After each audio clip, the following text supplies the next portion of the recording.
Todo el mundo como que se vuelve más frío al contacto humano y eso. Y pues acá en Latinoamérica siempre somos como muy al abrazo, al beso, a todo Sí, eso. Como hasta, países como China y Asia, esos no les importa nada, esos ya están acostumbrados. sí, ellos siempre se han saludado de lejos, ¿no? Ellos siempre son con una venia.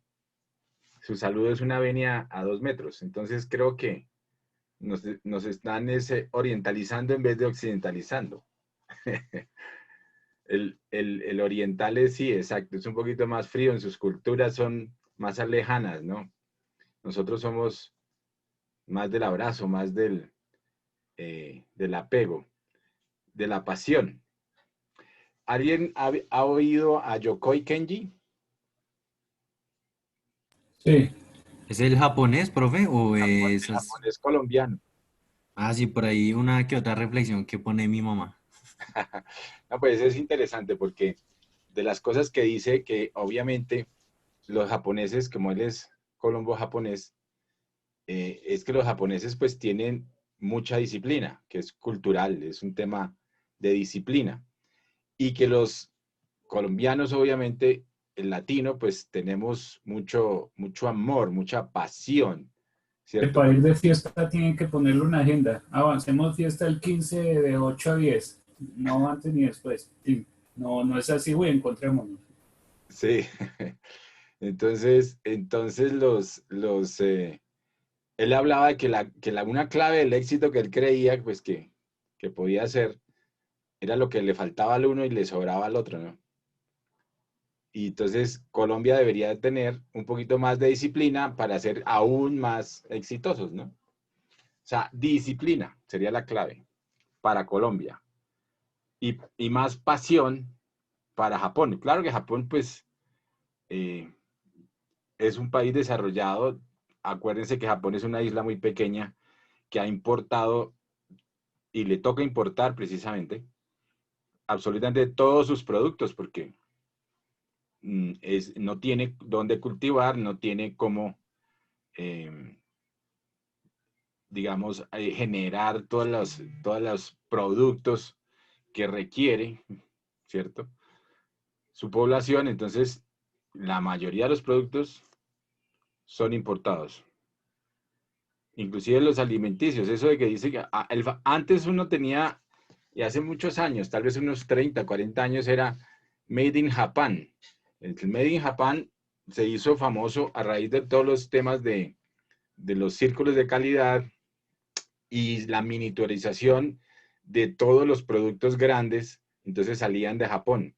Los televisores, y Sony, obviamente, era una marca, o es, bueno, todavía sigue siendo de pronto una marca reconocida japonesa, pero Por pues el PlayStation, por los juegos, videojuegos. con los videojuegos y los televisores, las videograbadoras, todo lo que salía al principio en temas de electrónica miniaturizada y digamos de mejor calidad, porque China siempre fue en esa época sinónimo de mala calidad. Producían cosas, pero no eran de buena calidad. O sea, todo lo que era... Ah, pero sigue, eso sí, no dura nada. Ah, no, sí. No, pues todavía sigue siendo... bueno, lo que pasa es que ahora China tiene muchas calidades, ¿no? Entonces depende de donde uno compre y lo que uno compre, puede tener, digamos, conseguir cosas que le funcionen, ¿no? Profe, y respecto a eso, hubo un Señor. comentario, no me acuerdo de quién, que era que los autos de Tesla que se ensamblaban en China salían de mejor calidad que los que se ensamblaban en América, en Estados Unidos, digo. Que es de los que se ensamblaban en Estados Unidos, pero Sí. por la robotización. O sea, porque la planta, pues una de las cosas que dicen es que la planta de Tesla en Estados Unidos, pues tiene varios procesos tan robotizados, pero hay mucho proceso donde han incorporado la mano de obra humana. Entonces, pues obviamente eso cambia las cosas. Y en China está prácticamente todo robotizado. Entonces, eso pues tiene como todo, sus cosas buenas y sus cosas malas, ¿no? La tecnología es dependiendo para lo que se utilice, pues es buena y es mala. También tiene algunas, sobre todo, lo que vimos la cuarta revolución industrial, pues lo que está pasando con la tecnología es que pues está reemplazando puestos de trabajo. La idea es que, pues para el ser humano, pero definitivamente la idea es que aprendamos o tengamos las nuevas habilidades que se requieren para el futuro, por ejemplo, para enseñarle o hacer auditor de robotización o enseñarle al robot a hacer lo que uno hacía, ¿cierto? Entonces, como profesor de robots, una cosa de ese estilo, pero para eso hay que saber programación, para eso hay que saber otra serie de cosas. Nos toca actualizarnos, ¿cierto? Aprender otra serie de habilidades para poder acometer ese nuevo futuro que viene, ¿no? ¿Qué opinan ustedes? Sí, sí. Que es cierto, profe. No, pues, Y ¿Qué eso tiene dice? mucho que ver con la industria 4.0, profe, porque, por ejemplo, ahí hablaban, no me acuerdo dónde fue que yo miré, que no en las generaciones que nos siguen, Sí, ellos no iban a, o sea, el 80% de las carreras que ellos iban a estudiar todavía no existían. O sea, eso demuestra el avance que tan rápido y que llevamos, ¿no? Por sí, ejemplo, ahí hablaban de consultor genético, de minero de asteroides, sí, pues eso puede sonar loco, pero pues ya es una realidad, porque sí, Estados Unidos ya, digamos que estableció un marco jurídico para empezar, digamos que la explotación espacial. sí, exacto. Inclusive había unos personajes que se habían adjudicado, eh, no sé si lo vieron hace como unos 10 años tal vez, estaban vendiendo pedazos de tierra en la luna. O sea, había un señor que se le ocurrió por vender pedazos de tierra en la luna. Y entonces le decían, pero, ¿y de cuento a qué usted? ¿No? Y entonces, eso fue toda Ya una estaban demanda. loteando, profe. Estaba loteando ya la luna. Y entonces, ¿cómo es que llamaba ese, el de Bogotá? Cualfetecua. Está- Estaba, estaba loteando la luna. Un Entonces, visionario, profe, un visionario. es que hay gente increíble, ¿verdad?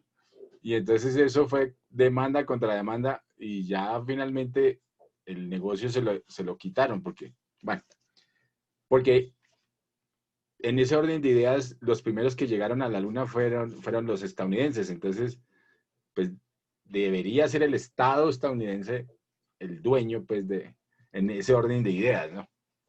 De estilo colonización. Entonces, pero bueno, eso hay personajes que se inventan cualquier tipo de negocios. Ojo con eso, ojo con ir a comprar un pedazo de lote en la luna, porque de aquí a que lleguemos allá todavía falta un poquito de trecho. No hagan esas inversiones, hay que hacer unas inversiones más realistas. Bueno, es el momento de hacer inversiones, ¿no? Es el momento de comprar ciertas acciones, Sí, profe. es Sigue el la momento, recuperación. exacto, es un momento importante, hay que ver en qué se invierte. Bueno, miremos, una pregunta, señor. vi un mandador que no sé en plataforma en qué parte, porque no encuentro a mandar a la tarea. En la clase Profe, yo número se le 2, envié el correo. sí, pero por favor, en la clase número 12 está el foro habilitado. ¿Ahí no lo ven? Ah, listo, listo, Miremoslo, profe. miremoslo, por favor. A ver, miremos acá. Mentiras. No, aquí no. Salió un PDF, pero no. Dice clase número 11, clase número 12. ¿Usted no ven tareas, mapas mentales y conceptuales? No, solo lo de rojo, principios de No, profe, economía eso no lo. PDF. No se está viendo. Hoy es 11 de septiembre, desde las 8 hasta las 10. A ver, vamos a mirar. ¿No lo están viendo? Tan No, raro. creo que tengo que actualizar la página. Me voy a No, salir. ahora sí ya aparece la. Sí, señor. Ve, tan raro. Ya me iba a salir porque yo dije, pero tan raro si eso estaba ahí. Bueno, Ya es para poner el del 4.0, ¿cierto? sí, señor, acá. Solo ese o más. No, pues. No, pues sí. Si tienen el otro, acuérdense que los otros compañeros que no han traído el otro, pues ahí pueden incorporarlo ahí también. Los que lo hayan mandado al correo, pues les ruego que está muy bien, lo voy a tener en cuenta, esa situación, no crean que no, pero por favor incorpórenlo en la plataforma, ¿sí?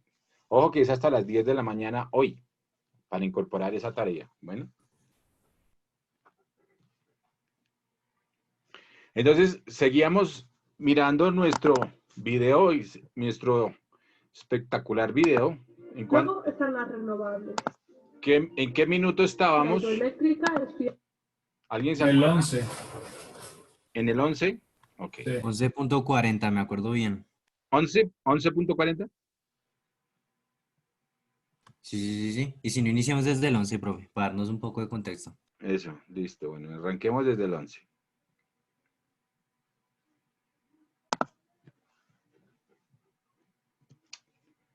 Carachas. Uy, ¿y esto qué pasó? Ahora me quedó grande. Me quedó extra grande esto.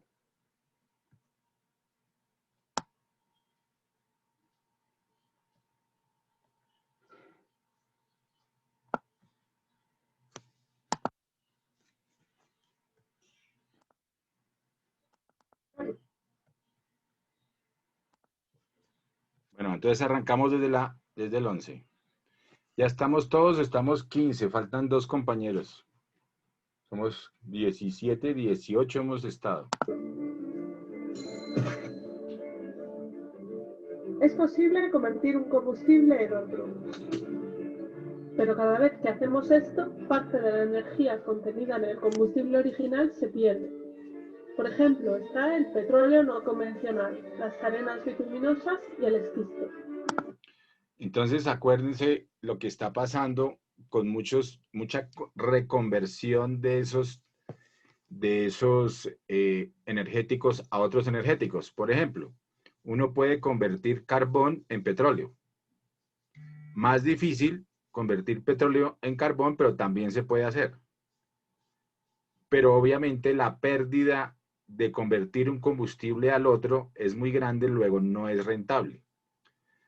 Hay unos estudios de la Universidad una de las universidades más famosas de los Estados Unidos, del MIT, que habla de los costos de convertir un combustible a otro y ha hecho varios análisis en ese sentido.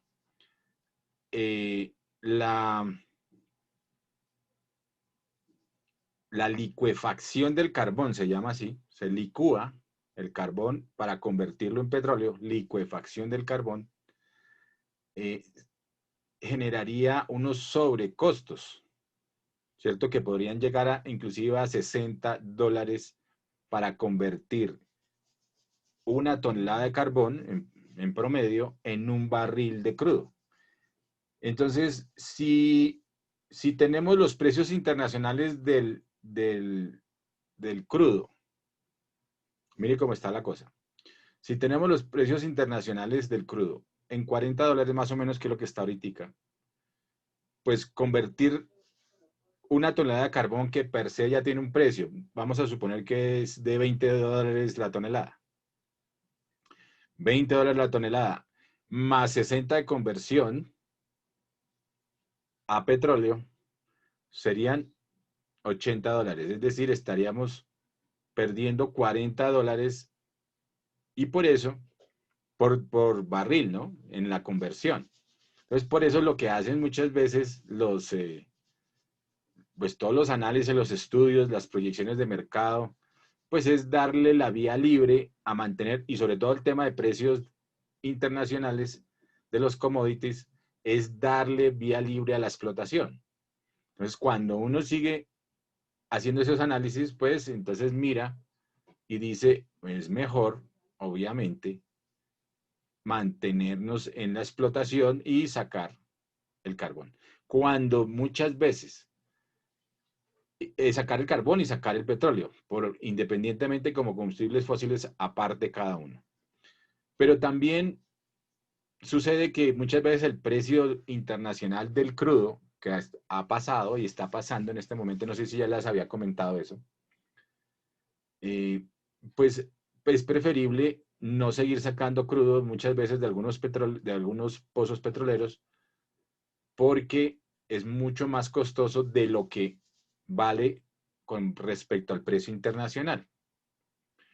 Como alguien comentaba, creo que era José García también, tal vez Julio, también decían que la situación de Medio Oriente, ellos manejan inventarios, entonces hacen sobreofertas, traen al mercado grandes cantidades de crudo y eso hace que el precio, obviamente, cuando aumenta la oferta, empieza a bajar el precio, ¿cierto? Cuando hay mucha oferta de algo, cuando hay oferta de manzanas, con la época de cosecha de manzanas, aquí por ejemplo hay cosecha a veces de aguacates, aquí en Colombia, tenemos cosecha de mangos. Cuando hay cosecha de mangos, eso, los mangos los regalan prácticamente, ¿cierto? En cambio, cuando no hay cosecha, hombre, vuelve y juega, se pega unas subidas y cada manguito vale una plata, ¿no? Pero cuando hay tanto, ese se desperdicia, eso como se llama, que hay tanto mango que ni se puede ir, y a veces se está pudriendo. Sí, Eso claro. como, Entonces, ¿con qué nombre tiene? Que no se vende o algo y hasta sobra y no. Sobre oferta y falta de logística. sí, yo creo que más Sobreproducción. sobreproducción, pero también es falta de logística digamos, recopilar toda la producción y hacerle una conversión. O sea, también se puede utilizar ¿para qué? Para hacer jugo de mango, o sea, para quitar la pulpa, congelarla. Entonces, se pierde y hay un desperdicio grande, desafortunadamente, pero es porque yo creo que también lo que dice de pronto José es cierto, hay falta de logística, ¿cierto? Como diversificar el producto y tal vez crear el segmento de clientes, profe. Porque si, por ejemplo, nosotros nos excede la cantidad de mangos a la cantidad de demanda que hay, pues se deberían exportar, ¿no? Al fin y al cabo, la agricultura es como el segundo pilar de la economía Eh, colombiana. Entonces también, exacto, sería clave poder exportar y generar precisamente un producto de muy buena calidad que no tuviera toda esta situación. Y obviamente el desperdicio es muy grande. Hay pues mucha gente que tiene en sus fincas y cosas de palos de, como dicen, y cultivos, pues digamos que serían cultivos como propios que no son cultivos intensivos precisamente para la producción. Y entonces uno ve desde allí pues que hay desperdicio. Pero eso sería un tema de logística también, ¿no? A ver cómo dentro de esas fincas, si se vuelven productoras, porque ahí es donde está la cosa, ¿no? Es como el tema de los alimentos. Con esta pandemia todo el mundo se ha dado cuenta que hay desperdicio, ¿no? Hay un desperdicio muy alto y se pierde la comida muchas veces. Porque pues se guarda o se mete a la nevera a veces, pero pues eso tiene todo un tema de tiempos, ¿cierto? La comida entonces se descompone y tocaría botarla. Y eso pasa, desafortunadamente. O uno guarda los mangos y o los plátanos y el plátano, pues después de un tiempo eso se pone negro y ya, o hace uno algún puré, alguna cosa, bueno, lo que sea, o se pierde y toca botarlo. Entonces, el desperdicio en alimentos a nivel mundial también es altísimo. Y está el desperdicio de que la gente es miserable. No, que una vez va a ver la gente come y no deja un montón de comida y como que vale.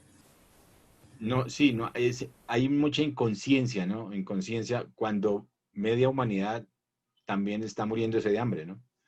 Entonces es complicado, ¿no? Es complicado esa situación y desde el punto de vista, digamos, de la inequidad, eso aumenta aún más estos temas de inequidad, ¿no? Entonces, la famosa seguridad alimentaria que habría que tener para la población y no está asegurada. No hay seguridad alimentaria. Mucha gente está muriendo, inclusive en Colombia, por hambruna, por hambre. Entonces, la pobreza es complicada. Como en Corea del Norte, que ya si falta comida, entonces están recogiendo los perritos para, Así, pues, sí, para para hacerlos ricos. volverlo alimento, sí. Y China también, acuérdense que China es un país increíblemente ya, digamos, ya más próspero, pero aún tienen una serie de cosas que la teoría es que inclusive el virus salió de un tema de que alguien estaba comiéndose ¿qué era? Un Pangolino o murciélago, uno de esos dos. murciélago. Y hay gente que dice que sí, que eso es muy probable que haya sucedido. Porque como allá se comen todo, se comen los perros, se comen las culebras, comen de todo allá. Entonces, difícil el tema. Y sobre todo el tema de la seguridad alimentaria, pues nada está asegurado, todo lo contrario, y hoy estamos en casi 7.500 millones de habitantes a nivel planetario, y para el 2050, al paso, al ritmo que vamos, según lo que dicen los expertos, vamos para 10.000, entre 9.500 y 10.000 millones de habitantes. Es cada vez más habitantes y cada vez menos seguridad alimentaria. Eso va a estar complicado. Lo que viene son hambrunas, ¿no? En ese orden de No se ideas. piensa a veces que en cosas de tecnología, sino guerra del agua, que es el recurso va a ser más valioso. La guerra del agua, exacto. Ese va a ser. ¿Quién vio Mad Max? ¿Alguien vio Mad Max? Mad Max 1 y Mad Max 2. Yo, profe, la primera. La primera. Eso es muy precario. Pero así Habían podría. hasta como sistemas como de reyes y todo eso. Sí, claro. Pero efectivamente se vuelve un tema. O sea, un tema retro en el sentido de que pues, cambia la guerra del petróleo por la guerra del agua, ¿no?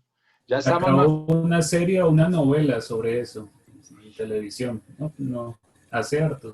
El desafío. No, cuando no había esas maricadas todavía no, normalita. Esto, eh, ¿Qué es esa cosa del desafío? Bueno, No, era una serie, una novela que el futuro, pero que había cosa del agua y del... No me acuerdo cómo se llama, pero sí me acuerdo que hubo. claro. No, pues y eso desafortunadamente puede darse porque efectivamente el recurso más, el agua potable, porque tenemos mucha agua, sí, pero agua salada. Ahora están las famosas plantas de desalinización para convertir en agua dulce. Entonces, agua tomable. Profe, Señor. incluso en esa película la leche dejó de ser de las vacas a ser materna, ¿no? Que la leche solo los tenía como en los altos de la jerarquía. Ah, sí, señor. Vaya, ahí se mostraron una serie de cosas todas extrañas. Sí. Sí. Pues, un posible futuro. Claro que estaban hablando de qué año, ¿2000 qué? ¿2020? Uy, lo peor es que como que sí, profe. O sea Sagrado rostro. que a Sagrado Rostro, que afortunadamente no se vio esa premonición de esa película. Tocaría así con ya real como Israel. Ellos sí, de lo de obtención del agua.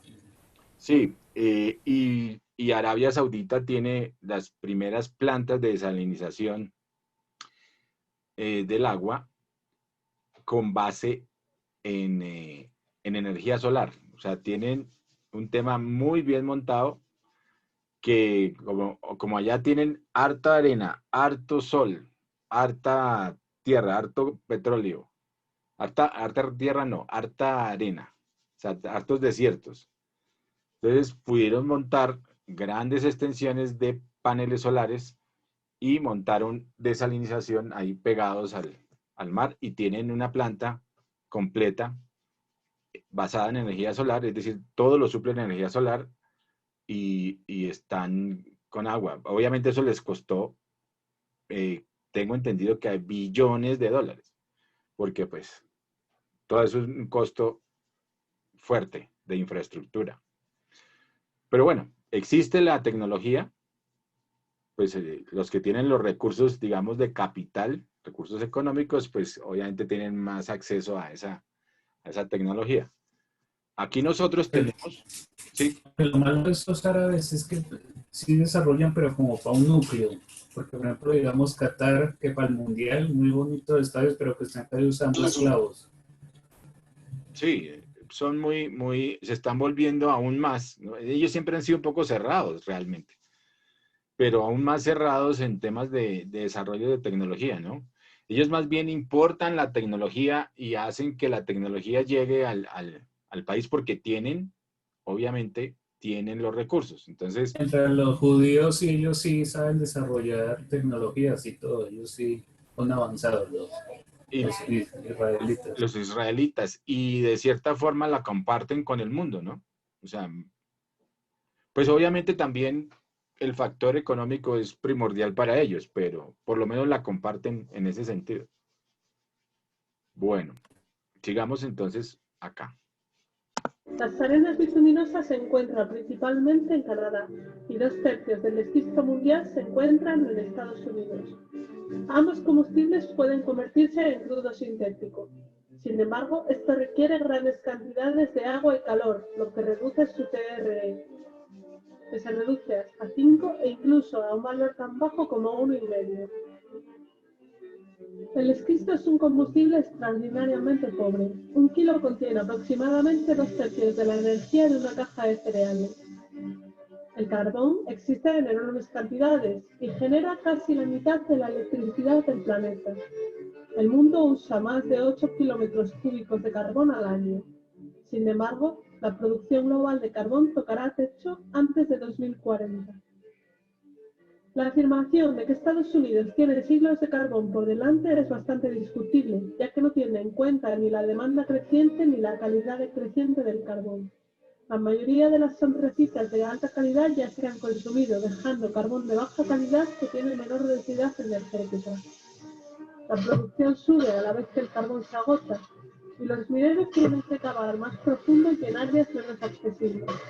Muchos Ya les conté un poquito el tema del carbón, ¿o no? Más o menos. ¿Sí? Es, Les conté un poquito de tal vez de la experiencia que he tenido, porque pues yo he tenido minas de no, carbón, ¿no? Les voy a contar un poquito de la experiencia que he tenido con respecto a las minas de carbón. Acuérdense que el carbón tiene muchos usos, ¿no? Eso también ya les dije algo y todo eso. Entonces hay como básicamente 3 tipos de carbón. Un carbón muy bajo en carbono fijo, que se llama, pero tiene alto contenido energético, puede tener alto contenido energético. Entonces, el carbón tiene como 3 rangos. El rango más alto, ¿cierto? Es lo que llaman la antracita, por eso están nombrando ahí la antracita. La antracita fue de los primeros carbones en Estados Unidos que se empezó a utilizar. Se quemaba en las estufas para la calefacción y para cocinar. O sea, eran las famosas las estufas de carbón. Y las cocinas de carbón que también tenemos nosotros, que hemos tenido nuestros abuelos, bisabuelos, etcétera, etcétera. Todavía de pronto en las fincas uno puede encontrar, en algunas fincas, ¿no? Dependiendo. Puede encontrar uno la estufita de leña, ¿no? Carbón de leña, ese es de carbón de leña. Ok. O carbón vegetal que llaman. Estos tipos de carbones que estamos sacando aquí de estas minas, las que se ven ahí, de profundidad, estas minas, o sea, este carbón se llama carbón mineral. Es carbón que se ha comprimido durante muchísimos años y ese carbón es lo que llamamos, hagan de cuenta, era ese mismo carbón vegetal o el carbón o los bosques que al ser cubiertos, ¿cierto?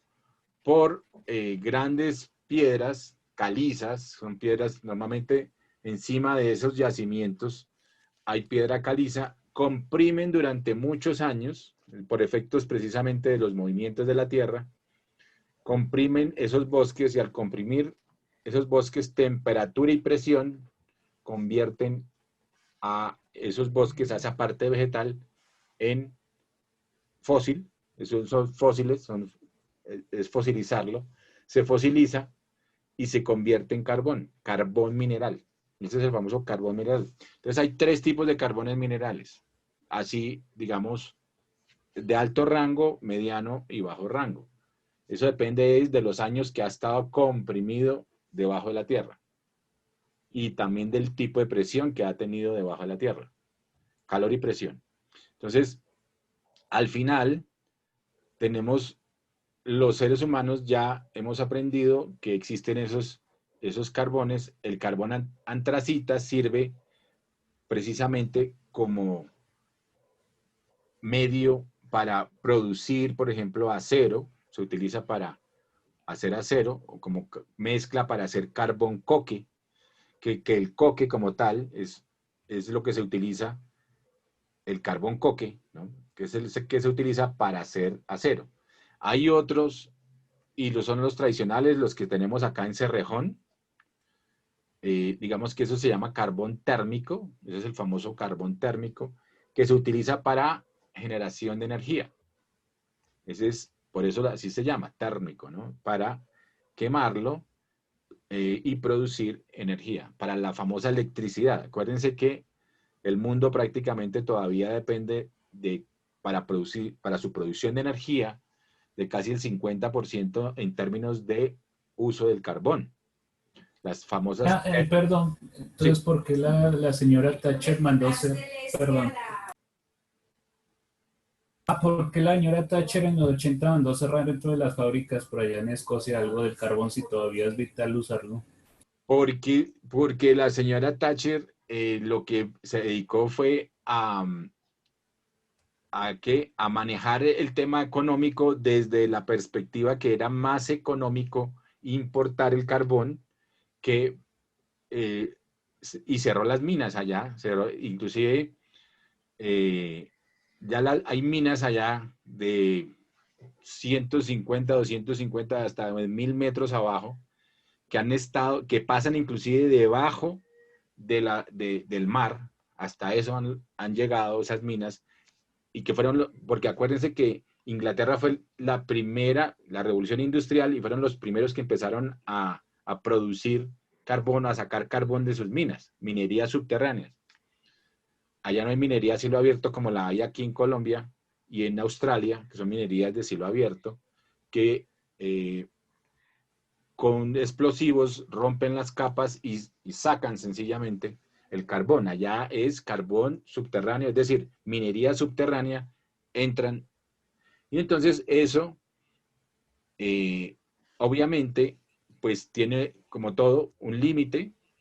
Ya estaban sobreexplotadas las minas en Inglaterra y salía mucho más económico importar. Y también por el tema ecológico. Entonces, si querían implementar temas ecológicos, pues no podían seguir sustentando el tema de la explotación minera.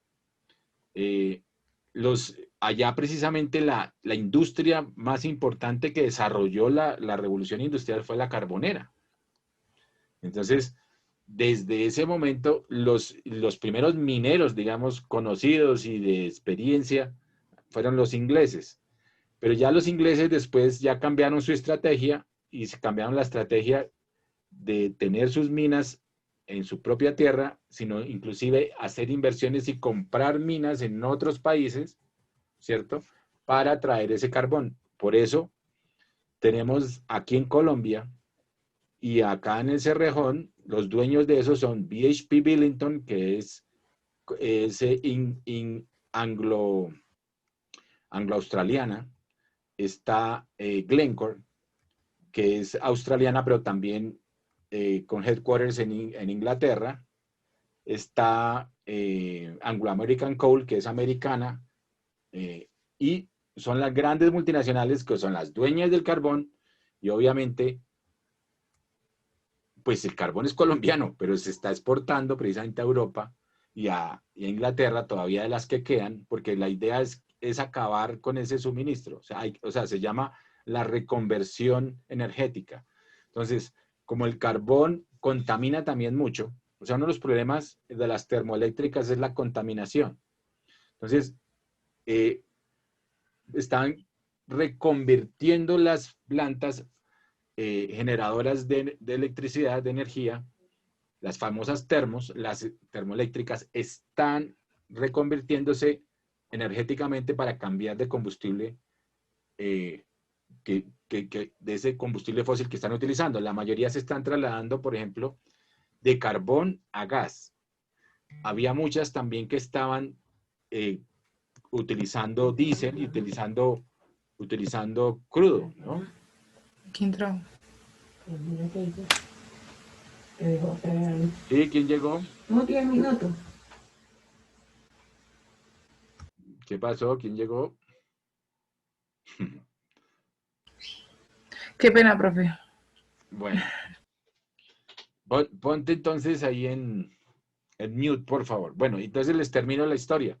Entonces, definitivamente por temas medioambientales, por temas obviamente de reconversión energética y sobre todo el tema de la minería, digamos, ya sobreexplotada en Inglaterra, hicieron, pues Margaret Thatcher implementó este tema de cerrar las minas para darle vía precisamente a esas reconversiones, y son de los primeros países que tienen una reconversión fuerte, por ejemplo, hacia energías renovables. Inglaterra tiene energía eólica, tiene implementación de energía solar en muchas zonas, y están en ese tema de reconversión energética.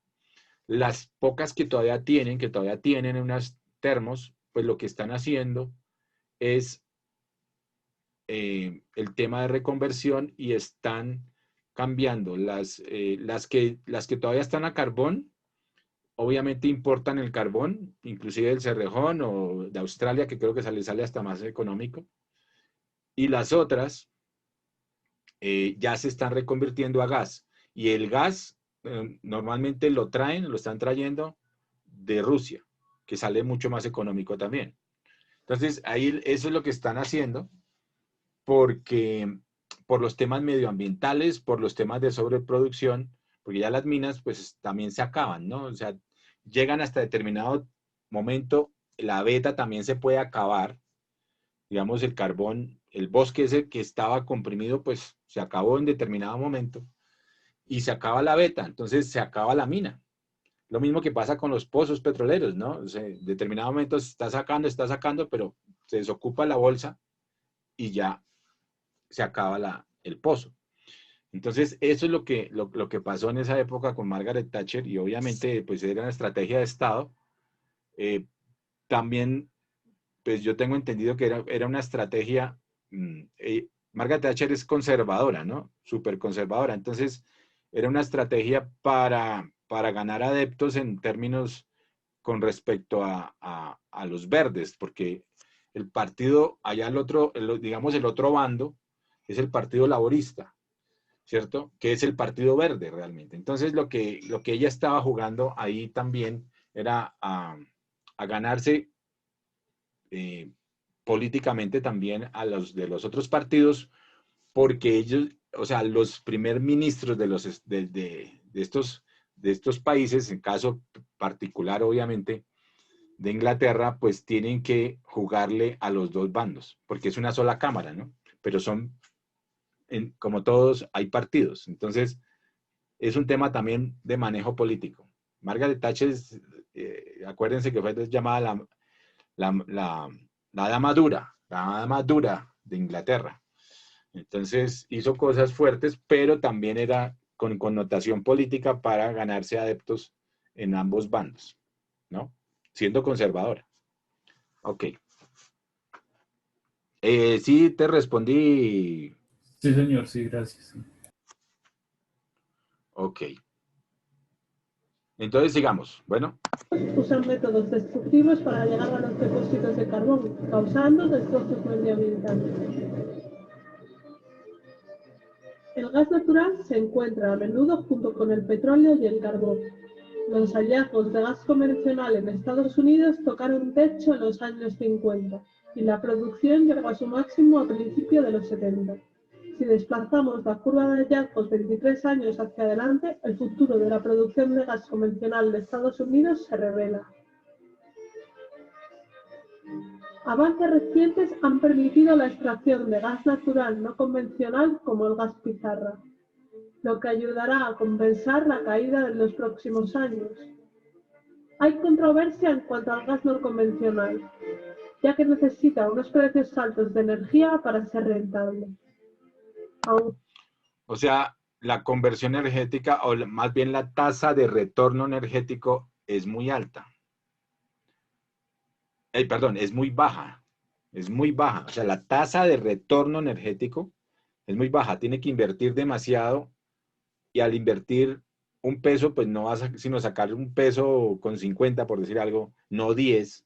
Entonces, la tasa de retorno de esa inversión y del retorno energético como tal, pues es muy baja. Entonces, no es tan apetecible o fácil, digamos, que haya grandes inversiones en eso. Por eso, el tema de gas sigue siendo importante en el sentido de que todavía sigue siendo un combustible fósil muy, muy económico.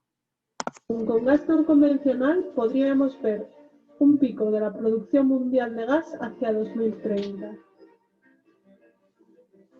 Entonces, por eso ustedes ahí se estarán dando cuenta, como todavía hay harto gas en el mundo y está a precios económicos, porque cuando hay abundancia, pues, entonces están hablando de un pico, el pico hacia el 2030, y después ya empiezan a bajar las reservas. Entonces, por eso muchas termoeléctricas que ya les estaba contando de carbón se están pasando a gas, previendo que en 20, 30 años, pues ya después del gas buscarán otra reconversión de lo que ya sea. Si de pronto es inclusive renovables, pues me imagino que cambiarán a renovables. Habría que ver si eso tiene viabilidad medioambiental, ¿no?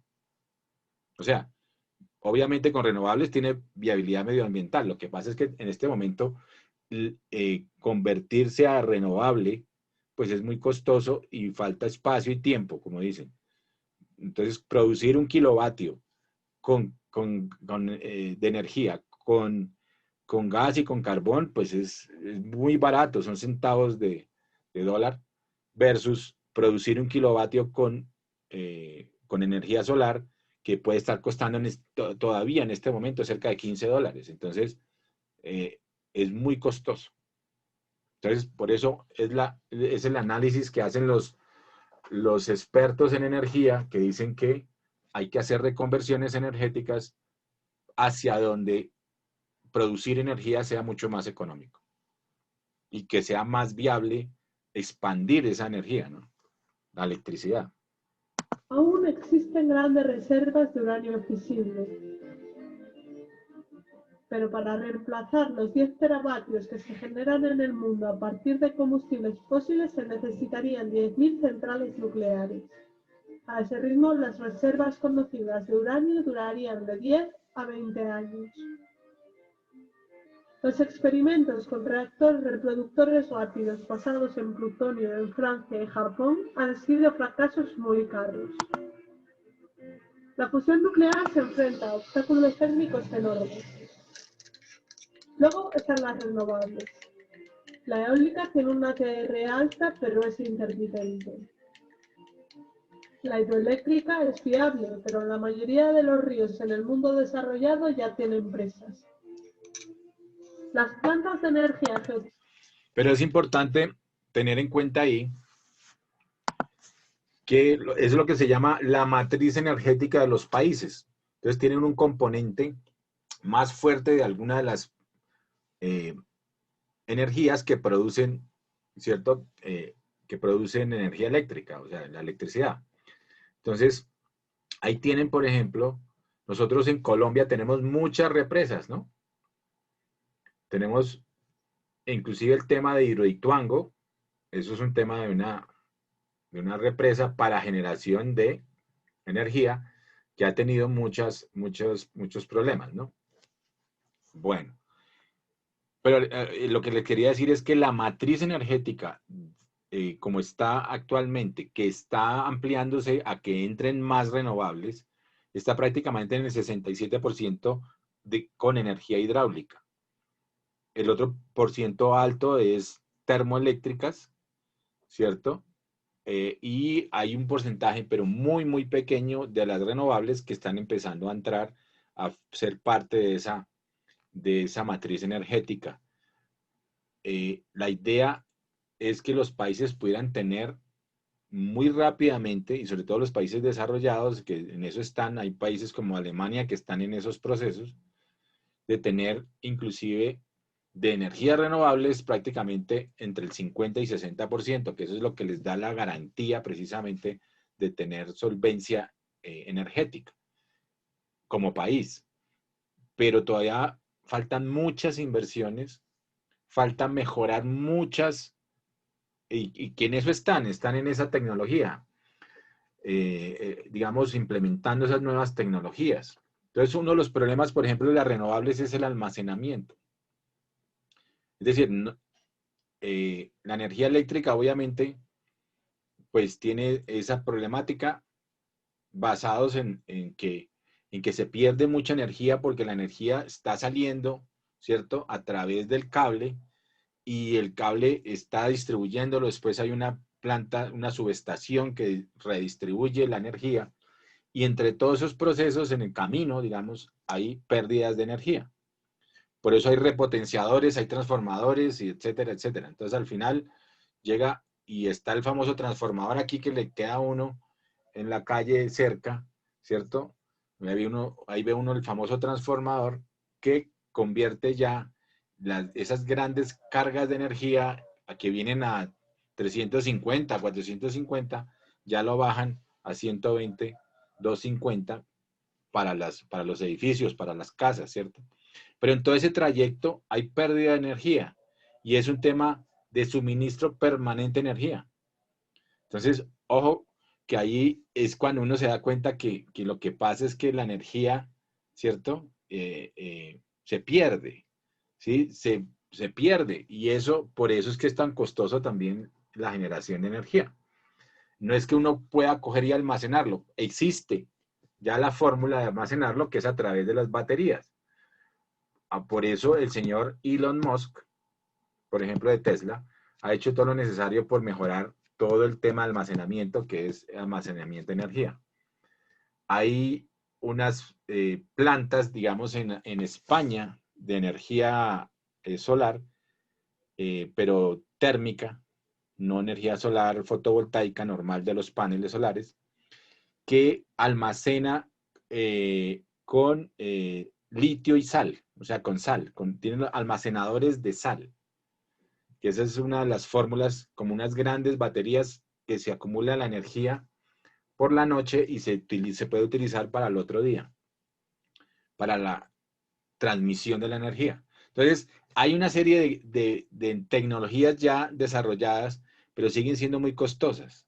Todavía, ahí sí como dicen, falta inventarse más cosas para que baje mucho más el costo de esa energía y sea competitiva con respecto, sea fiable, competitiva, entregable, fácilmente entregable, logísticamente viable, para que la energía renovable tenga los costos suficientes, los precios suficientes, competitivos con respecto a las energías fósiles. Por eso se sigue utilizando energía fósil y se va a seguir utilizando hasta que realmente el precio del kilovatio, generar un precio de kilovatio de las renovables versus las fósiles se sigan, se equiparen, por lo menos se equiparen. Ahí sí, ahí estaría bien la reconversión. Mientras tanto, lo veo difícil.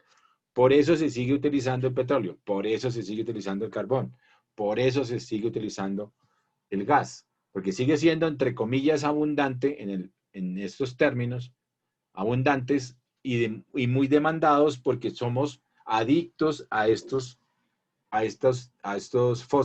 energías, combustibles fósiles, son combustibles fósiles. Estamos todavía muy adictos y sobre todo por el precio. Todavía el precio sigue siendo muy asequible y muy viable.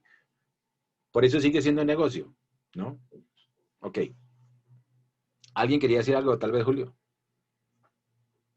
No, no, señor, no. Ok. Térmica convencionales utiliza los puntos calientes existentes cerca de la superficie de la Tierra. Están limitados a esas áreas. En el sistema experimental SGA se perforarían 2 canalizaciones a 10 kilómetros de profundidad. Se bombea agua hacia abajo por una tubería para que se caliente las fisuras del subsuelo, subiendo por otra, generando electricidad. De acuerdo a un estudio reciente del MIT, esta tecnología podría suministrar un 10% de la electricidad de Estados Unidos en 2050. La energía de las olas está restringida a zonas costeras. La densidad energética de las olas varía de una región a otra. Transportar la energía generada por las olas a zonas interiores del continente sería todo un reto. Además, la sal del medio marino es corrosiva para las turbinas. Los biocombustibles son combustibles que se cultivan. La madera tiene una baja densidad energética y crece lentamente. El mundo utiliza más de 15 kilómetros cúbicos de madera al año. El biodiesel y el etanol se producen a partir de cosechas cultivadas mediante agricultura impulsada por petróleo. El beneficio energético de estos combustibles es muy bajo. Algunos políticos quieren convertir el maíz en etanol. Usar etanol para suplir un 10% del consumo de petróleo previsto para 2020 necesitaría emplear el 3% de la superficie de Estados Unidos. Algunos políticos e inclusive algunos multimillonarios. No sé si se acuerdan que cuando vino Bill Gates aquí a Colombia y la propuesta de Bill Gates era convertir precisamente el maíz, ¿cierto? Sembrar hartas extensiones de maíz en Colombia, las que más se pudieran, precisamente, pero para convertirlo en el famoso bioetanol. O sea, convertir, en vez de que sirva el maíz como alimento, convertirlo en combustible, el bioetanol. Para suplir un tercio del petróleo se necesitaría la misma superficie que se utiliza hoy para cultivar comida. Para suplir todo el consumo estadounidense de petróleo en 2020 se necesitaría el doble de la tierra que se utiliza para cultivar alimentos. El hidrógeno tiene que ser extraído del gas natural, del carbón o del agua, lo que utiliza más energía que la que obtenemos del hidrógeno. Esto convierte la economía del hidrógeno en algo improbable. Todos los paneles fotovoltaicos del mundo generan la misma electricidad que 2 centrales eléctricas de carbón. Se utiliza el equivalente entre 1 y 4 toneladas de carbón para fabricar un único panel solar. Deberíamos cubrir unas 360.000 kilómetros cuadrados con paneles para suplir la demanda mundial. En 2007 había solo unos 10 kilómetros cuadrados. La energía solar concentrada o solar térmica tiene un gran potencial, pero por ahora solo hay un pequeño número de plantas operativas. Además, están limitadas a climas soleados, necesitando transmitir grandes cantidades de electricidad a través de largas distancias. Todas las alternativas al petróleo dependen de máquinas propulsadas por petróleo o requieren materiales como los plásticos que se producen del petróleo. Al oír futuros anuncios de nuevas y asombrosas fuentes de energía o inventos, deberíamos preguntarnos: ¿tiene el postulante un modelo operativo y comercial del invento? ¿Cuál es su densidad energética? ¿Se puede almacenar y distribuir fácilmente? ¿Es constante o intermitente? ¿Se puede escalar a nivel nacional? ¿Hay problemas ocultos de ingeniería sin resolver? ¿Cuál es su tasa de retorno energético? ¿Cuál es su impacto medioambiental? Considera que las grandes cifras pueden ser engañosas. Por ejemplo, 1.000 millones de barriles de petróleo satisfaría la demanda mundial solo durante 12 días. Una transición desde los combustibles fósiles sería un desafío enorme. En 2007, el 48,5% de la electricidad de Estados Unidos provenía del carbón, el 21,6% del gas natural, un 1,6% del petróleo, 19,4% de la nuclear, 5,8% de las hidroeléctricas y un 2,5% del resto de renovables. ¿Es posible reemplazar un sistema basado en combustibles fósiles con un mix de alternativas? Se requieren grandes avances tecnológicos, así como voluntad política y cooperación, enormes inversiones, consenso internacional, la reconversión de la economía mundial de 45 billones de dólares, incluido el transporte, industrias manufactureras y producción agrícola, así como personal competente para gestionar el cambio. Si se consigue todo esto, ¿podría continuar el modo de vida actual?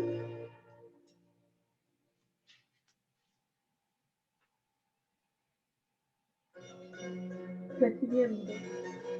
Estas bacterias viven en una botella. Su población se dobla cada minuto. A las 11 hay una sola bacteria. A las 12 la botella está llena. Está medio llena a las 11:59, dejando espacio suficiente para una duplicación más. Las bacterias ven el peligro. Buscan nuevas botellas y encuentran 3. Creen que su problema se ha resuelto. A las 12 del mediodía la primera botella está llena. A las 12:01 la segunda botella está llena. A las 12:02 todas las botellas están llenas. Este es el problema al que nos enfrentamos, debido a la duplicación provocada por el crecimiento exponencial. Cuando la humanidad empezó a utilizar carbón y petróleo como fuentes de combustible, experimentó un crecimiento sin precedentes. Incluso tasas de crecimiento bajas producen grandes incrementos a lo largo del tiempo. A una tasa de crecimiento del 1%, una economía duplicaría su tamaño en 70 años, al 2% en 35 años. A una tasa de crecimiento del 10%, una economía se duplicaría en solo 7 años. Si una economía crece al 3% medio anual actual, se duplicará cada 23 años. Con cada duplicación, la demanda de energía y recursos excederá a la demanda de todas las duplicaciones previas conjuntamente. El sistema financiero se basa en la asunción del crecimiento, el cual requiere de un suministro creciente de energía para soportarlo. Los bancos prestan dinero que no tienen, en efecto, creándolo. Los prestatarios utilizan el dinero recién creado para construir sus negocios y devolver la deuda, junto con el pago de un interés que requiere más crecimiento. Debido a esta forma de crear dinero a partir de la deuda, la mayoría del dinero del mundo representa una deuda con un interés que debe ser repagado. Sin la continua aparición de nuevas y mayores generaciones de prestatarios para producir crecimiento y así saldar estas deudas, la economía mundial colapsaría. Al igual que en un esquema piramidal o de Ponzi, el sistema debe expandirse o morir. Debido en parte a este sistema de deuda, los efectos del crecimiento económico han sido espectaculares. En PIB, embalses en ríos, utilización de agua, consumo de fertilizantes, población urbana, consumo de papel, vehículos motorizados, comunicaciones y turismo. La población mundial ha crecido hasta los 7.000 millones de personas y se espera que supere los 9.000 millones para 2050. En un planeta plano e infinito esto no sería un problema. Sin embargo, dado que la Tierra es redonda e infinita, en algún momento nos enfrentaremos a los límites del crecimiento. La expansión económica ha dado lugar a incrementos en el óxido nitroso atmosférico y en el metano, reducción del ozono, incremento de las grandes inundaciones, daños a ecosistemas oceánicos, incluyendo escapes de nitrógeno, pérdidas de selvas y bosques, incremento de tierra domesticada.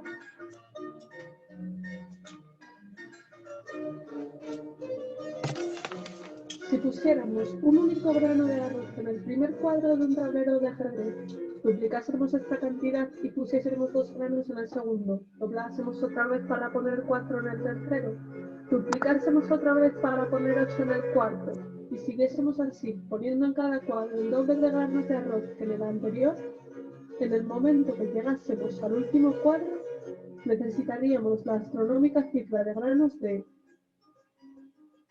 9.223.372 billones, 36.854.776.000 granos, más granos de los que la humanidad ha cultivado en los últimos 10.000 años.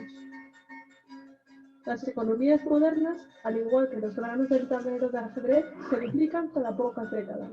¿En qué cuadro del tablero estamos?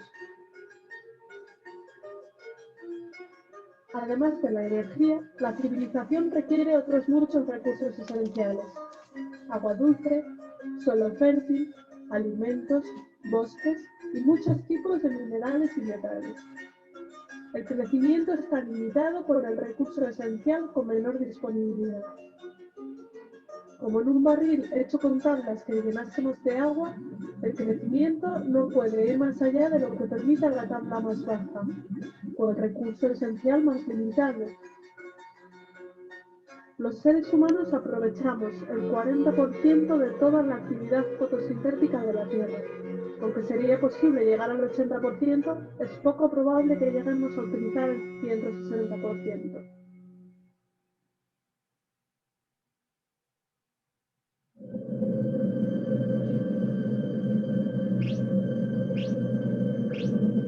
Alimentos. El suministro global de alimentos depende en gran medida de los combustibles fósiles. Antes de la Primera Guerra Mundial, toda la agricultura era orgánica. Tras la invención de los fertilizantes y pesticidas derivados de los combustibles fósiles, se produjeron mejoras a gran escala en la producción de alimentos, permitiendo incrementos en la población humana. El uso de fertilizantes artificiales ha alimentado a mucha más gente de lo que hubiera sido posible con agricultura ecológica solamente. Los combustibles fósiles son necesarios para los equipos de producción agrícola, transporte, refrigeración, empaquetado en plástico y cocinado. La agricultura moderna utiliza la tierra para transformar los combustibles fósiles en comida y la comida en personas. Se utilizan alrededor de 7 calorías de energía en combustibles fósiles para producir una caloría de comida. En Estados Unidos, la comida viaja aproximadamente 2.400 kilómetros desde la granja hasta el consumidor.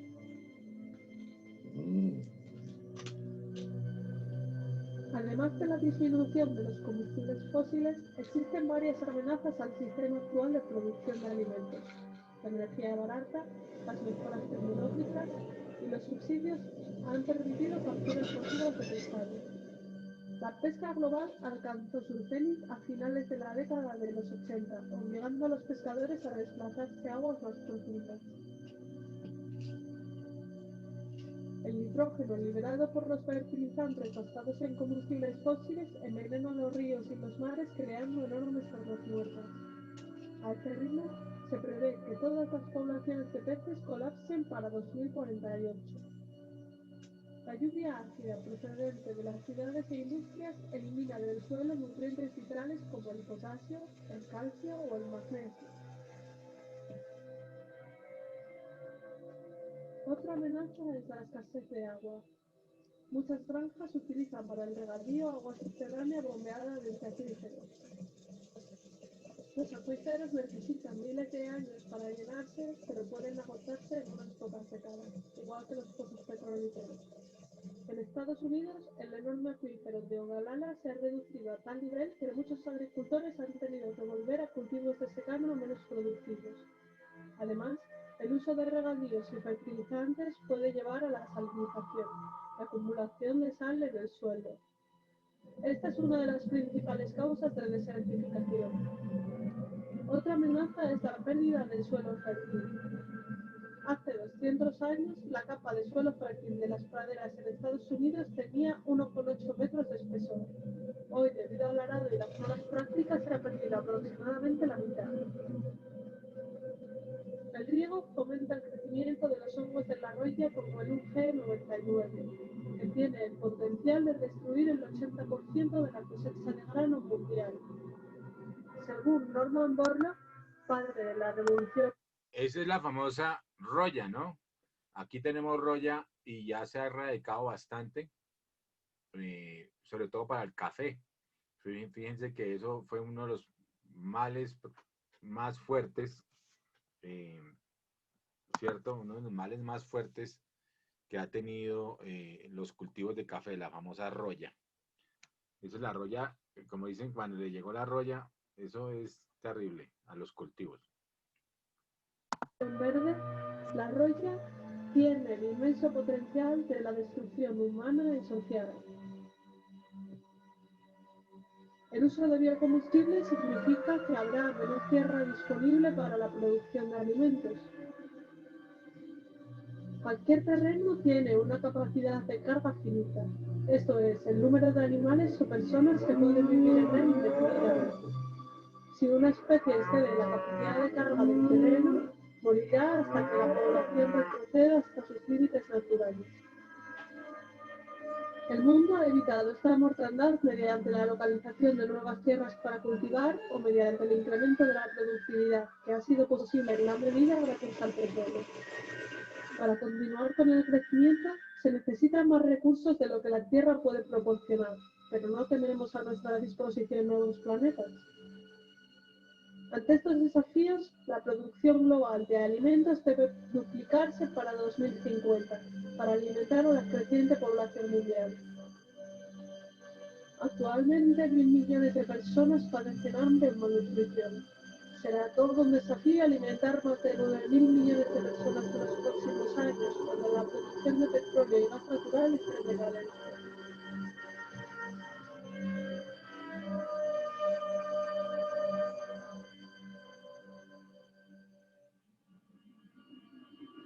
El final feliz.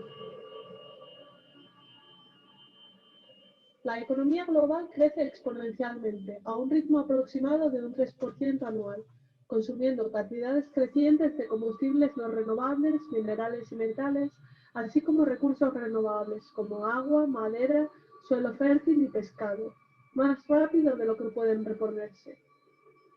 Incluso a una tasa de crecimiento del 1%, la economía se doblará en 70 años.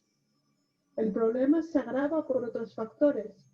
La globalización permite a la gente de un continente comprar productos y alimentos producidos en otro continente.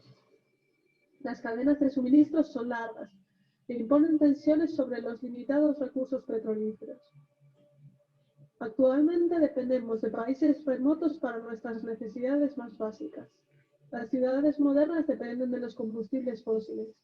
La mayoría de los sistemas bancarios están basados en deuda, obligando a las personas a integrarse en una espiral de créditos o devoluciones, generando crecimiento. ¿Qué puede hacerse para encarar estos problemas? Muchos creen que la crisis puede evitarse mediante la conservación, la tecnología, el crecimiento inteligente, el reciclado, los coches eléctricos e híbridos, la sustitución o botanas. Podemos ahorrar dinero mediante la conservación, pero por sí sola no salvará el planeta. Si algunas personas reducen su consumo de petróleo, la demanda eliminada reducirá el precio, permitiendo a los demás comprar más barato. De la misma forma, un motor más eficiente que utilice menos energía conducirá, paradójicamente, a un mayor uso de energía. En el siglo XIX, el economista inglés William Stanley Jevons cayó en la cuenta de que las máquinas de vapor más eficientes convirtieron al carbón en una fuente de energía más rentable, lo que impulsó el uso de más máquinas de vapor, lo que a su vez llevó al incremento del consumo total de carbón. El incremento del uso consumirá toda la energía o recursos ahorrados mediante conservación.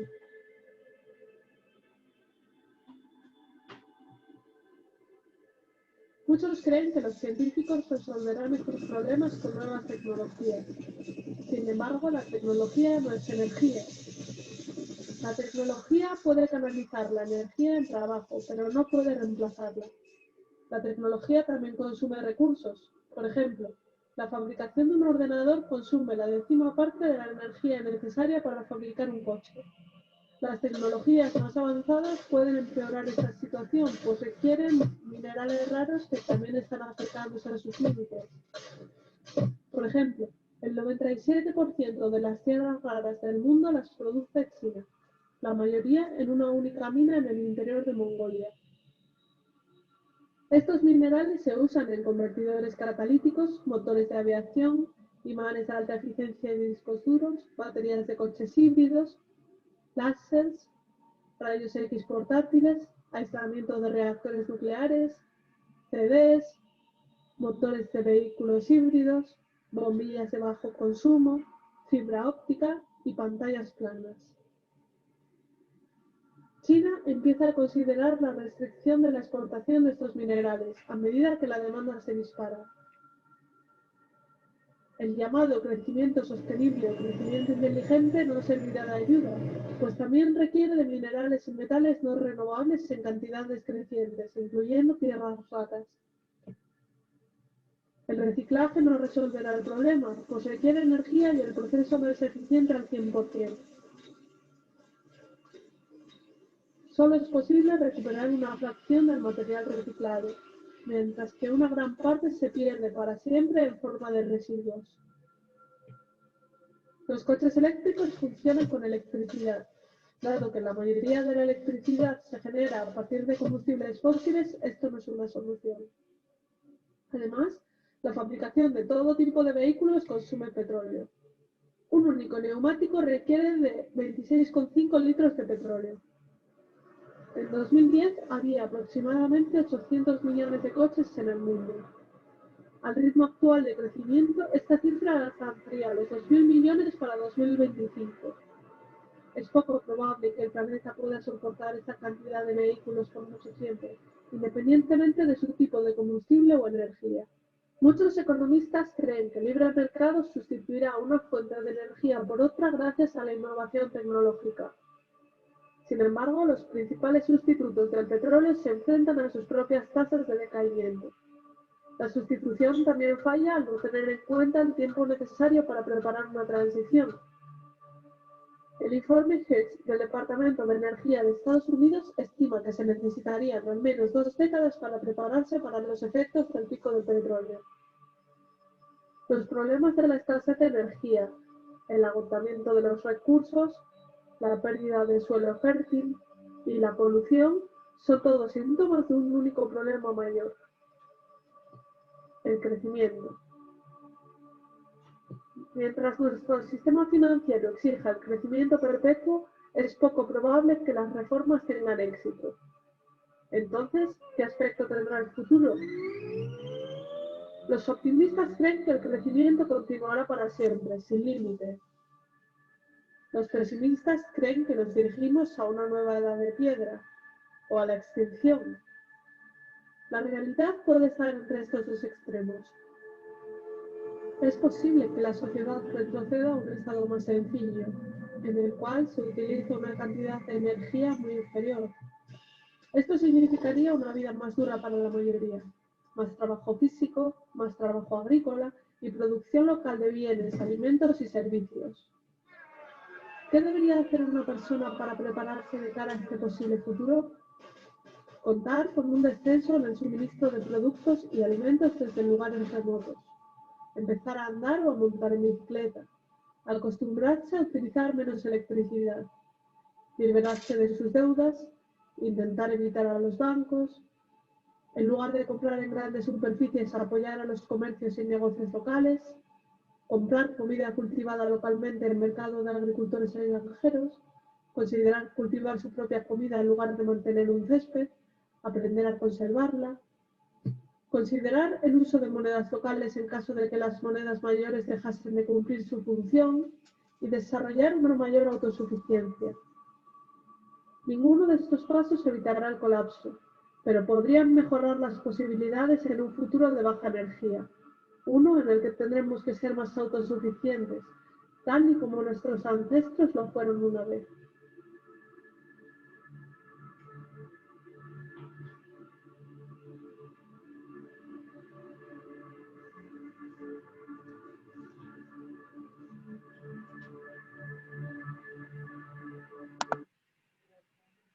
Bueno, interesante o no. ¿Qué opinan? La autosuficiencia es una de las soluciones. Me puse depresivo, profe. Al final estaba como un poquito triste, pero es la realidad. Por eso hay gente que habla de la teoría de la conspiración, sobre todo en este tema de la pandemia, era para acabar con una parte de la población, ¿no? Sobre todo la más vieja, pues, la más Débil. veterana Vulnerable. y la más vulnerable, ¿no?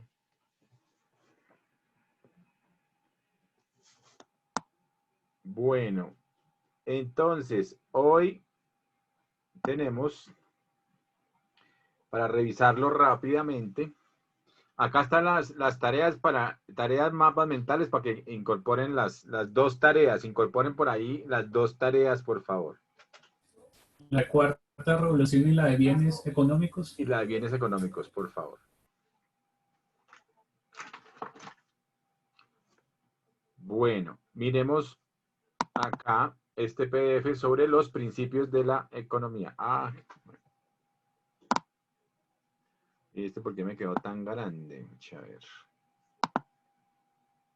Vamos a ponerlo un poquito más pequeño.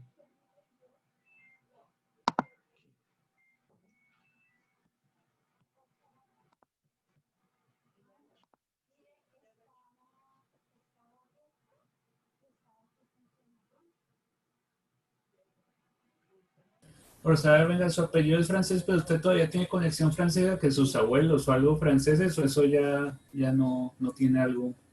No, ya hace rato, ese era por el lado de mi mamá.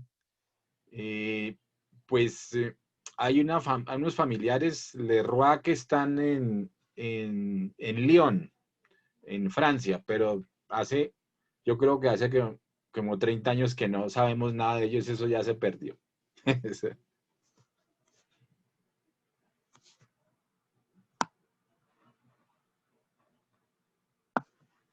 Bueno, entonces,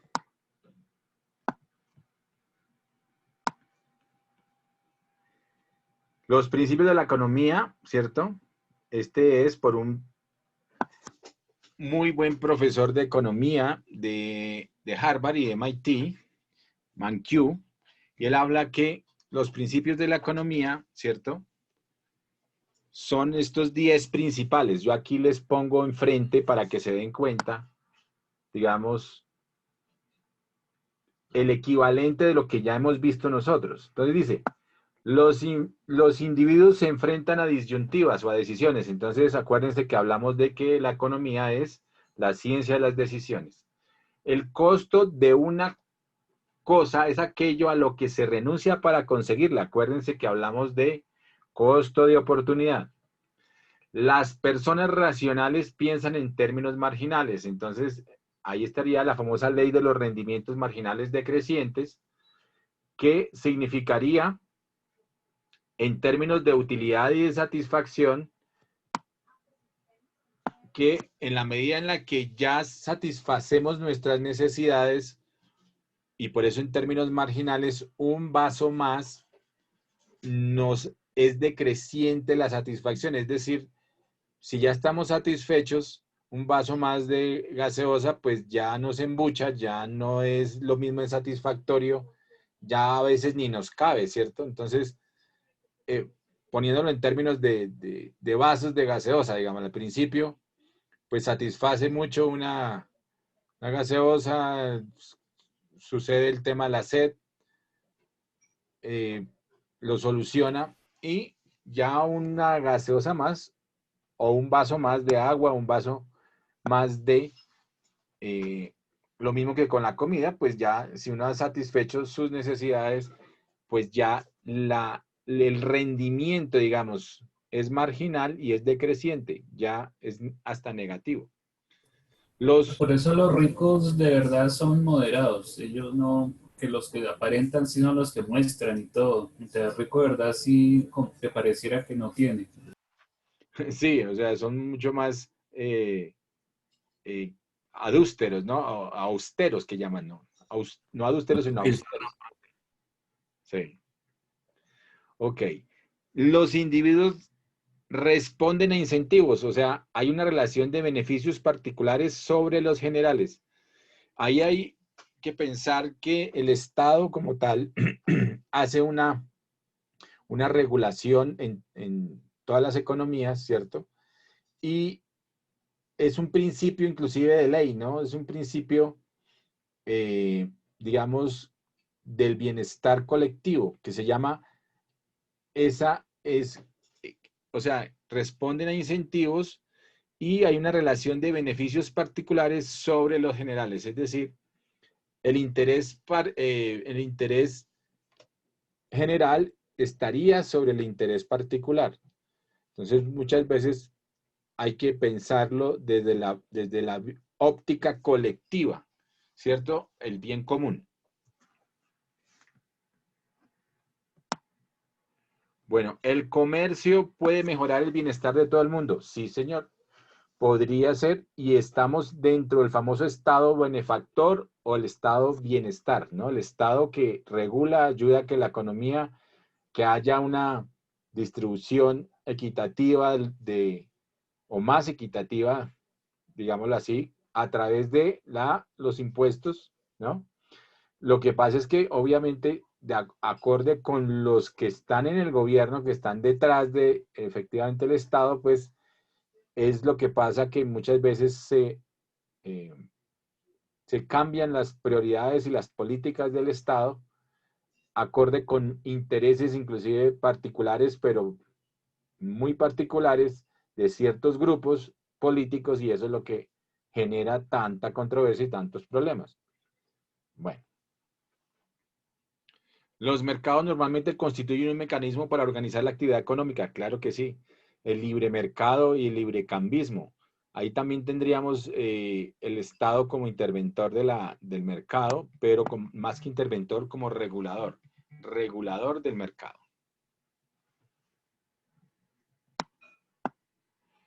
Tenemos el nivel de vida de un país depende de su capacidad para producir bienes y servicios.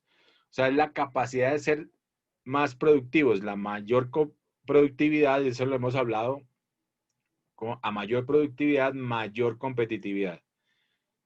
9. Los precios suben cuando el gobierno imprime demasiado dinero. Eso se llama inflación inducida. Eso fue lo que hizo precisamente Donald Trump ahorita. Entonces allá todo está caro ahorita.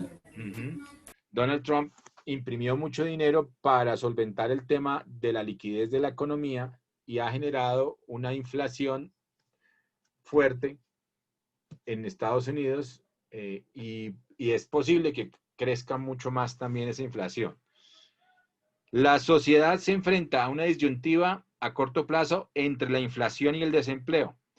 Pero acuérdense que esa es la famosa fórmula de Keynes, de la demanda agregada, del PIB, del Producto Interno Bruto. Digamos que esto es parte de lo que siempre pasa cuando hay inflación y hay desempleo. Entonces, porque es que los dos de cierta forma a veces van en contravía, como dicen. Si yo genero más fuentes de trabajo, genero más ingresos y al generar más ingresos, ¿cierto? Se reactiva la economía, crece la economía, pero a su vez entonces empieza a generar inflación. Los precios, la gente cuando ve que hay poder adquisitivo, entonces suben los precios y todo el mundo, eso no es aquí en Colombia nomás, eso es en todo el mundo. Entonces entonces se suben los precios, empieza a haber incremento en diversos precios, en los precios internacionales, bueno. Pero entonces, cuando se generan unas tasas de desempleo también más altas, pues empieza a haber la famosa deflación, ¿cierto? En el caso de Colombia, con esta pandemia ha habido deflación en los últimos meses en ciertos productos. En otros productos ha habido inflación. Pero como esto es una especie de canasta, entonces lo que hacen es sumarlos y restarlos. Y en cierta proporción, y si son de la canasta familiar como tal, pues entonces nos da un promedio. El promedio de lo que han dicho es que la inflación, o sea, ha habido deflación más que inflación. Y para eso, lo que han tratado de manejar, y eso lo hace el Banco de la República, acuérdese con las políticas monetarias, es bajar la tasa de interés para mejorar todo el tema del crédito al público y crédito interbancario, o sea, para que los bancos trasladen esa buena tasa de interés al público y empiece una reactivación económica, generando empleo, generando puestos de trabajo y que haya una reactivación económica en esos términos de mejor economía, de más ingresos y empiece a crecer de nuevo. Y obviamente se va a ajustar el tema de los precios, es decir, ahorita puede haber deflación, pero con la baja tasa de interés lo que están buscando es ampliar el crédito para mayor inversión y para mayor consumo. En ese orden de ideas va a despegar la economía, pero también en un momento dado pues va a empezar otra vez a subir los precios. Cuando la economía ya empieza, va a haber inflación. De nuevo se va a ajustar los precios en el mercado de acuerdo al incremento en los ingresos. Eso es así, y así es como funciona, como dice Ray Dalio, así funciona la máquina de la economía. ¿Sí se acuerdan del primer video que vimos de Ray Dalio? Así funciona la máquina de la economía. Bueno, muchachos, entonces, a ver, pónganse por favor en cámara. Bajen ese PDF, por favor, de ahí de la plataforma. Ya todos finalmente están inscritos en la plataforma, ¿cierto? ¿O falta alguno? ¿En cuál plataforma? ¿La de notas o dónde está usted, Sí, profe? en esta donde estábamos. Ah, sí. Sí, señor. Ok. Bueno, por favor, todos porque veo que faltan como 2 niños. A ver, veamos. Ya he visto a todos.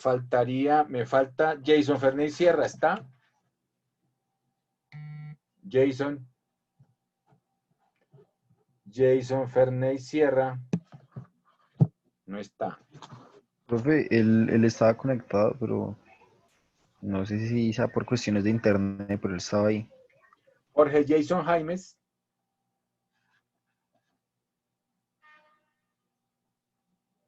Jorge Jason Jaimes. Aguirre. Tampoco está hoy. Y Jacqueline Romaña. Jackie se conectó.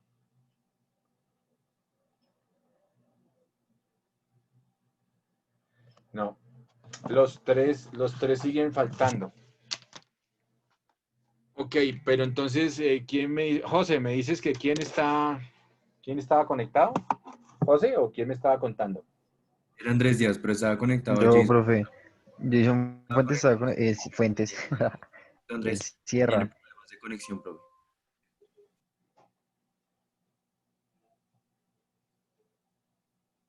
A ver, Jason Sierra.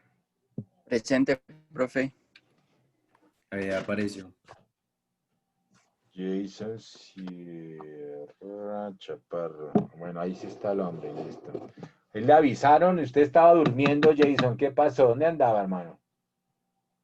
No, profe, estoy tratando de subirlo de los mapas, es que no tengo internet.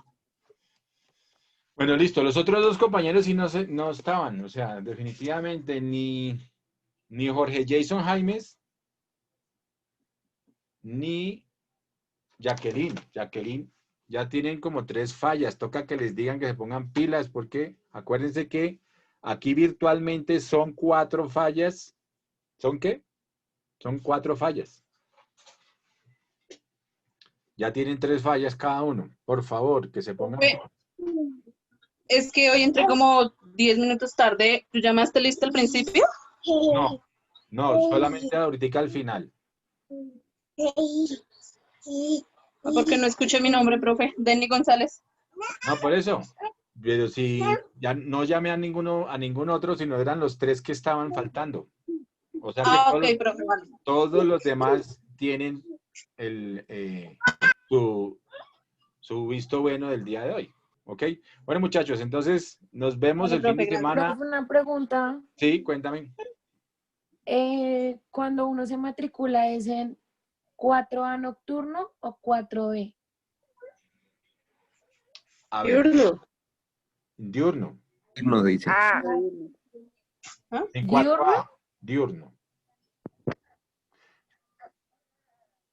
Pero tú ya te matriculaste en esta materia, sí. Profe, es que creo que hasta ayer me matriculé, pero creo que me matriculé en nocturno. Entonces te matriculaste mal, te toca volver a esta y matricularte. Ahí tienes el espacio pues para hacerlo. Toca hacerlo pronto, ¿no? Bueno. Ok, entonces, bueno, el lunes, ojo, el lunes habilitamos la plataforma para el resumen. ¿Ok? Para el Listo, análisis. profe. ¿Listo? De este video. Entonces nos vemos, muchachos. Mucha suerte. Feliz fin de Chao, semana. profe. Profe, gracias. Gracias. Listo, profe. Listo, Chao. profe, gracias. Hasta luego. Hasta luego, profe. Hasta luego a todos.